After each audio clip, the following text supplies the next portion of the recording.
Elevator চ্যানেলে আমি তোমাদেরকে ওয়েলকাম জানাচ্ছি। যারা ম্যাকআউট ইউনিভার্সিটি থেকে পড়াশোনা করছো, মানে ইউজি এবং পিজি সমস্ত কোর্সের যারা ছাত্রছাত্রী আছো, বা হয়তো যারা নতুন ম্যাকআউট ইউনিভার্সিটিতে অ্যাডমিশন নিতে যাচ্ছ, আমাদের রাজ্যে এই ম্যাকআউট ইউনিভার্সিটি আমাদের অনেক দিনই হয়ে গেল এবং স্টেট গভর্নমেন্টের ইউনিভার্সিটি। এবং এখানে এখন যে বর্তমানে যে পড়াশোনা করতে আসবে যারা, তাদের কতটা সিরিয়াস হতে হবে, কেননা বিগত কয়েক বছর ধরে ম্যাকআউট ইউনিভার্সিটির যে পরীক্ষা ব্যবস্থাটা যেটা আমরা ফলো করছি সেটা কিন্তু খুবই স্ট্রিক্ট। তাই স্টুডেন্টদের মধ্যে একটা কিন্তু সচেতনতা থাকা দরকার, একটা সিরিয়াসনেস থাকা দরকার, প্রথম থেকেই যারা পড়াশোনাটাকে সিরিয়াসভাবে নেয়। সেই নিয়ে আজকে আমাদের আলোচনায় আমরা এখানে পেয়ে গেছি মিস্টার শোভিত দত্তকে। উনি উপস্থিত আছেন, আপনাকে ওয়েলকাম জানাচ্ছি।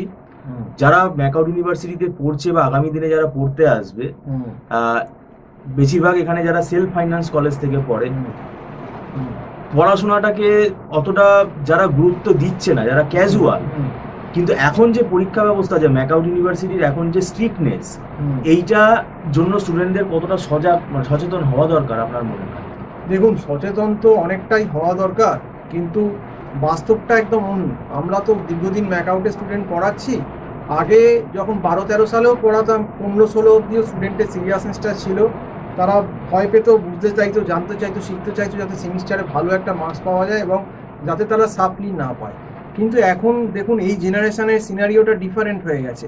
এখন এরা ম্যাক্সিমাম ফেসবুকে রিল নিয়ে ব্যস্ত, ইউটিউবে ভিডিও করতে ব্যস্ত, শপিং করতে ব্যস্ত, হপিং করতে ব্যস্ত, অনেক রকমের অ্যাক্টিভিটি। এখন দেখুন, বেশিরভাগ স্টুডেন্ট, সবাইকে বলছি না, কিন্তু একটা মেজরিটি স্টুডেন্ট, আপনি ধরে রাখুন 70-80% স্টুডেন্টই কিন্তু এখন এই ক্যাটাগরির মধ্যে পড়ে। আর হয়তো 20% স্টুডেন্ট কিছুটা সিরিয়াস ভালো আছে। 70-80% স্টুডেন্টই দেখবেন পড়াশোনাটাকে এখন আর প্রাইমারি জায়গা না, পড়াশোনাটাকে সেকেন্ডারি ওনার একদম টার্সিয়ারিতে পাঠিয়ে দিয়েছে। মানে পড়াশোনা হচ্ছে একদম লাস্ট। মানে ঠিক আছে, বাবার পয়সা আছে, আমি একটা প্রাইভেট কলেজে কোনো কোর্সে, প্রফেশনাল কোর্সে, সে MBA, BBA, BCA, MCA, BTech, যা কোর্স হোক, যত রকম কোর্স আছে, গ্র্যাজুয়েট বা মাস্টার ডিগ্রি লেভেলে ভর্তি করে দিয়েছে, বাবার পয়সা আছে, বাবা হচ্ছে ভর্তি হয়ে গেছে। কিন্তু এরপর আর তার কোনো সিরিয়াসনেস নেই।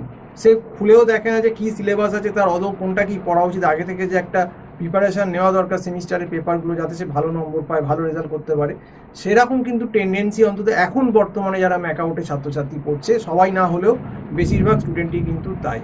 তো সেটাই কিন্তু আমি বলবো যে ম্যাকআউটে স্টুডেন্টদের সিরিয়াসনেসটা অনেকটাই কিন্তু কমে গেছে। কাজেই সিরিয়াসনেস যেখানেই থাকবে না, সেখানে সাপ্লি হবেই। এবং সেই জন্য এখন ম্যাকআউটে যেহেতু স্ট্রিক্ট হয়ে গেছে, এখন আর ম্যাকআউট দিয়ে ট্রেন্ড কোশ্চেন আসে না যে অর্গানাইজারের একটা প্যাটার্নের কোশ্চেন এসে গেল। তো যেহেতু স্ট্রিক্টনেসটা চলে গেছে ম্যাকআউটে, সেক্ষেত্রে আপনাকে ওই যে বললাম আপনাকে, যে সেক্ষেত্রে কিন্তু সাপ্লি হবে এবং ফেল করবেই। কারণ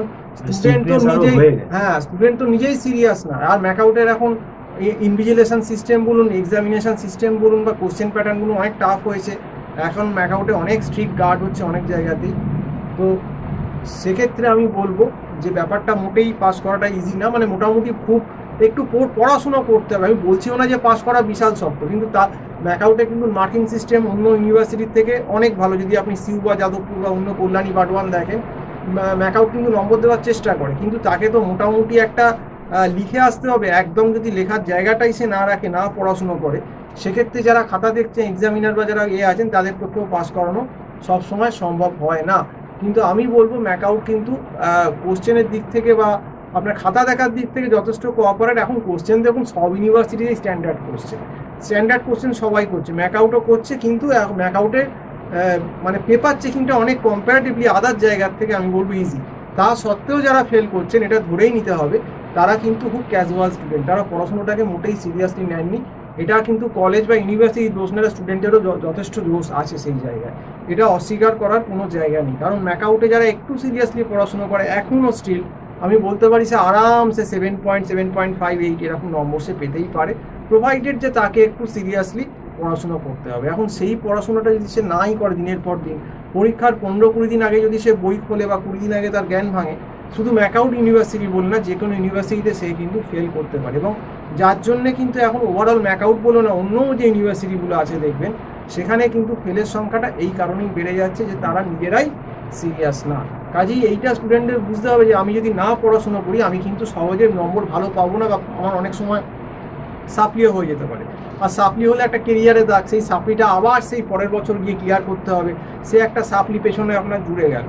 আর যদি আপনি আরও সিরিয়াস না হন, প্রত্যেক সেমেই দেখবেন একটা দুটো করে এরকম সাপ্লি জুড়তে এমন অবস্থা হতে পারে যে শেষ করে কোর্সটাই কমপ্লিট হলো না, হয়তো 4 বছরের জায়গায় 5 বছর, 2 বছরের জায়গায় 3 বছরে বেরোচ্ছে, আর নয় অনেকে আবার ড্রপ আউটও হয়ে যাচ্ছে, হাল ছেড়ে দিচ্ছে, মানে কোর্সটাই করলো না, ছেড়ে দিল, ড্রপ আউট হয়ে গেল। তো এই ব্যাপারগুলো কিন্তু এখন হয়ে যাচ্ছে। তো যাই হোক, আমি স্টুডেন্টদের এটাই বলবো যে তোমরা কিন্তু সিরিয়াস হও। যদি সিরিয়াসলি না পড়াশুনো করো, ম্যাকআউট ইউনিভার্সিটিতেও কিন্তু তোমরা পার পাবে না। তবে ম্যাকআউট, আমি বলছি বারবার, অনেক বেশি লিনিয়েন্ট ইউনিভার্সিটি। অন্যান্য জায়গার থেকে ম্যাকআউটের কোশ্চেনটাও মোটামুটি স্ট্যান্ডার্ড না, আমি বলবো খুব শক্তও বলবো না, খুব সহজও বলবো না, যেরকম কোশ্চেন হওয়া উচিত সেরকমই করছে। খাতা দেখাতেও ম্যাকআউট যথেষ্ট লিনিয়েন্ট। এবার কেউ যদি একদমই না লিখে আসতে পারে, সেখানে কোনো এক্সামিনারের পক্ষেই সম্ভব না নম্বর দেওয়া। আর কিছু কিছু ক্ষেত্র বিশেষে হয়তো 1% 2% কেস হতে পারে, কোনোভাবে কিছু এক্সেপশনাল ভুল হয়ে গেল, সেক্ষেত্রে তোমাদের রিভিউর অপশান আছে, অনেক কিছু অপশান আছে, তোমরা রিভিউ করেও দেখাতে পারো। সেই অপশানগুলো কিন্তু ম্যাকআউট ইউনিভার্সিটিতে আছে। তো আজকে এই অবধি বলেই শেষ করছি। সম্পূর্ণ ভিডিওটা দেখার জন্য অসংখ্য ধন্যবাদ। নমস্কার।